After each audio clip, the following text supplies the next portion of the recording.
thank you very much. I had the hardest job today following Lance's talk, which was so thoughtful, so thought-provoking. This is going to be hard. I'm going to try to bring you back more down to the practical level of how we deal with tissue regeneration and repair. Because this is, after all, what we're talking about. One thing that has not been discussed at the meeting yet is about the metabolic requirements that we need for tissue regeneration and repair. So if you have tissue damage, you need to have cell proliferation from the surviving cells in order to make up for the lost cells. And for cell proliferation, the one thing you need most are building blocks. You're not going to build new cells without lipids, nucleotides, and amino acids. So that's one metabolic requirement. The second requirement is that you need energy to perform any of the biosynthetic pathways to make cells proliferate, okay? And also, for cells to migrate, cells have to move, they need ATP. So basically, it brings us down to mitochondria, obviously, as being the metabolic hub to control both the anabolic, the proliferation part, and the catabolic, the energy-producing part. So we've been talking a bit about the generation of ATP. That's easy, the powerhouse story. So the tricarboxylic acid cycle, or the Krebs cycle, is really the hub where all of this takes place. The reducing equivalents that are made through this is then drives the ATPase to the ATP. That's easy. But one thing that very few people have been thinking about, again, it's very old. I mean, Doug and I go back, we look at the old literature, you know about this, which is that the intermediates of the TCA cycle. So here we are talking about like citrate, alpha-ketoglutarate, succinyl-CoA, and the oxaloacetate. They are actually used as precursors to make the building blocks that we need to make new cells. So those are really important. So that's great. But as the citrate, in particular, citrate comes out of the TCA cycle. They actually go into the cytosol, and they are the primary precursors for making fatty acids. And there is a fatty acid synthase in the cytosol that does that. And I put a B7 there, so I'm going to give you a hint now. The B7 is vitamin B7, which is biotin. Because for that pathway, B7 is a critical cofactor for generating the fatty acids. So if during tissue regeneration we go into high gear to make new cells, then these intermediates are all siphoned off from the cycle. So what happens to the cycle? The cycle is going to go slowly, slowly wind down. And then you're going to impair both the anabolic part, the building blocks, as well as the ATP. So there is a process where these intermediates would need to be replenished. And this is a process of anaplerosis. It's been known for a long time. We don't think about it much. But these are the methods by which other nutrients are used to remake, to replenish these intermediates. Really important. So very important would be the use of pyruvate to make oxaloacetate, and also the use to make succinyl-CoA. And I got two B7s. So those pathways are also dependent on vitamin B7. So what is vitamin B7? It's called biotin. There are 5 carboxylases in mitochondria that use biotin as a cofactor. And they're all the anaplerotic enzymes. You can't do it if you're biotin deficient. And the acetyl-CoA carboxylase in the cytosol is also biotin dependent. So biotin is this small molecule, and it's water soluble. But what happens is that the minute it gets into your body, it meets up with these enzymes, these proteins, a carboxylase. It gets itself conjugated to a lysine moiety on that enzyme via a amidation at the epsilon amino acid. That's what happens. And what happens now is that once it's done its job as a cofactor, there's an enzyme called biotinidase that breaks it off again. So the biotin is recycled. We don't waste any critical cofactors. The biotin is recycled. And there are children born with biotinidase deficiency, and they are basically biotin deficient. And they have issues with the mitochondrial function. So I started with the idea that biotin may be a limiting factor for tissue regeneration. Why is that? Because our bodies do not make biotin. It has to come from our diet. And it's water soluble, so it has a really hard time getting into cells.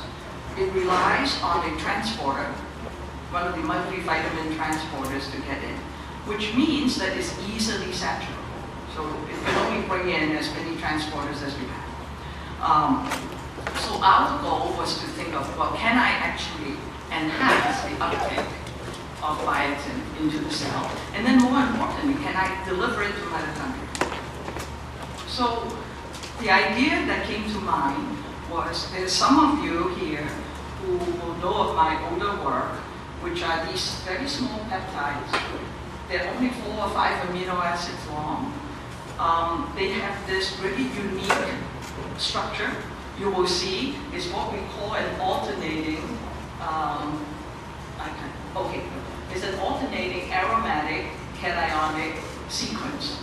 And they're very promiscuous because you can use any aromatic amino acid, you can use any cationic. So you can reverse the order of whether aromatic comes first or cationic comes second. But what we do know about them is that even though they're very water soluble, they go directly into cells, passively. No transporters needed, and they localize to the inner mitochondrial membrane. And that, of course, is where all the action takes place. The electron transport chain is there, everything is on that membrane. So my thought was, what if I take biotin and I conjugate it to one of these peptides, where I conjugate it to the lysine, just like the way it normally does to the carboxylase protein. So this is how we conjugated it. And then we hope that that would take the biotin into cells, to the inner membrane, and then the biotinidase would cleave the biotin off and to do its own job. So I'm going to show you some evidence that we can enhance the uptake of biotin to mitochondria. I hope these show okay. These are epithelial cells, and somebody talked about ARPE19 cells. These happen to be those.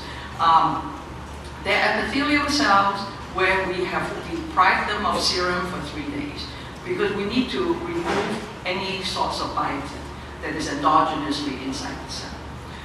Then what we do is that we incubate. These are the control cells. Now the biotin can be visualized with a fluorescent label strep adenine.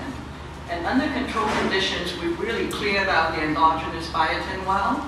If you incubate with 1 micromolar of biotin, you get some red that you can see inside the cell.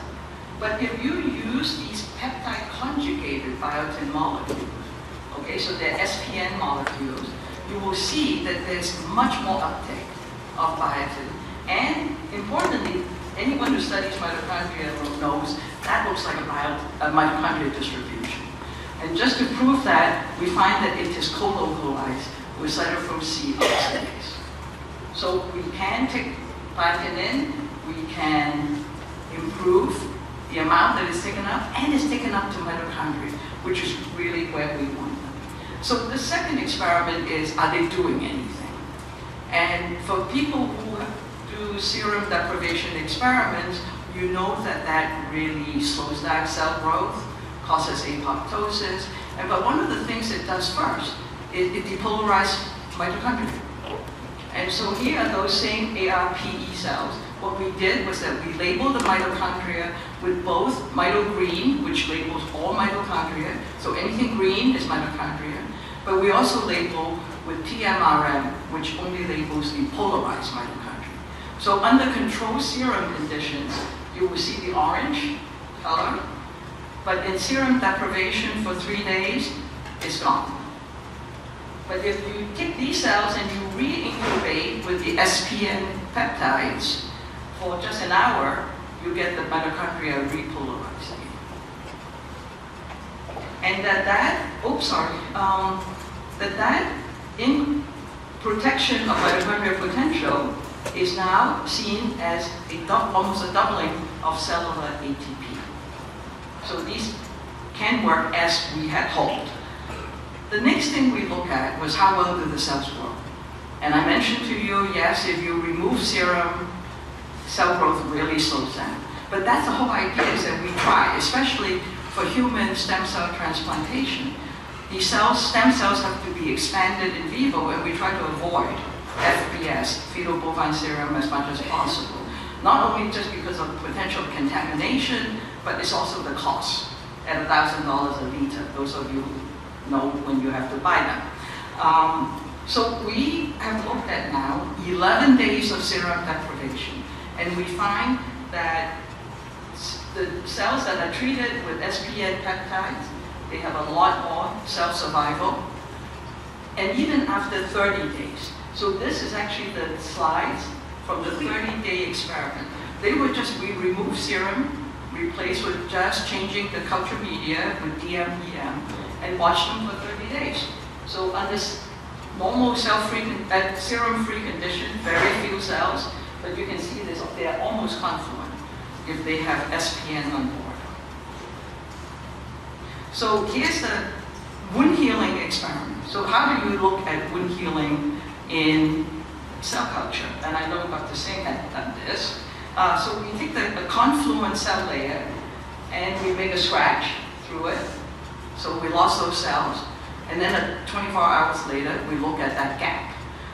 And if you incubate with biotin, you get little effect at all. But if you incubate with any of the SPN peptides, you get increase in number of cells in that gap, and they have moved in. Then we look at cell proliferation. So you can look at it by labeling the nuclei with pCNA. And this shows you that this is the white dashed line is the edge of the wound, and under control conditions, the pink cells would be the proliferating cells. So you can see easily that down here, incubation with the SPN peptides, the proliferation is much greater. And that this is due to the protection of mitochondrial potential. So we have here looking at TMRM, where you can see that the red is the polarized mitochondria. So with the peptides, you get a lot more. So I would like to suggest that the addition of the biotin enhances what my original peptides can do. So this is the comparison.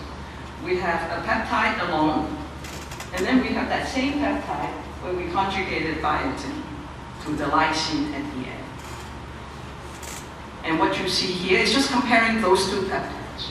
So if you look at proliferation nuclei, is much more with the SPN 15, okay, as compared to SPN2. And the scratch area, the closing of the scratch area is much more effective. So here's the conclusion. We have these compounds, a dual function molecule, where it's designed for it to get into cells. When it's inside the cells, the two parts break off. The peptide alone is left to do the job that we have known these peptides to do for 20 years. They target to cardiolipin, they protect mitochondrial potential, facilitate the electron transfer through the chain, and increase ATP production. That's all great, but that doesn't help with making building blocks for new cells. This spin-off part, the biotin, is what can do that. So I end up with just a couple of slides because these bring, essentially, doesn't matter, but this brings it to like, why am I telling you about this at this meeting? So we talk about mitochondria transplantation. And the very first step is, no, this is not, well, the very first step is the isolation of the mitochondria from healthy tissue.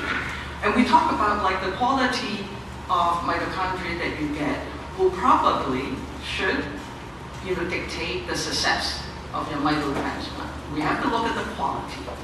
And we know that some of these mitochondria will be depolarized just through the mechanical procedure, the destruction of the membrane. And when they're depolarized, they don't get taken up by cells well. This is really weird.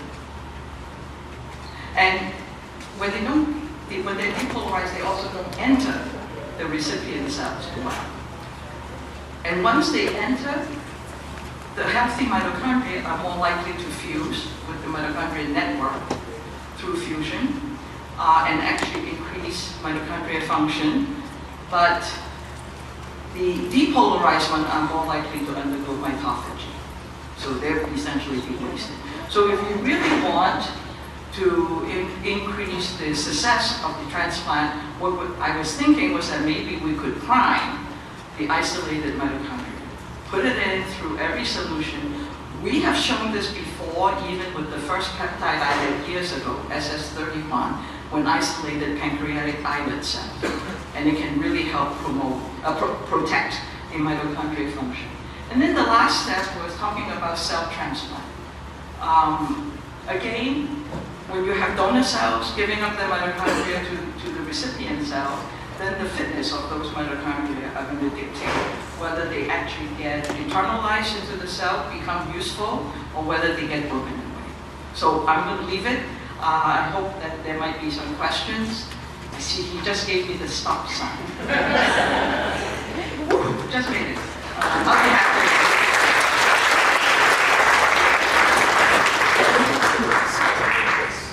We'll be taking just one question.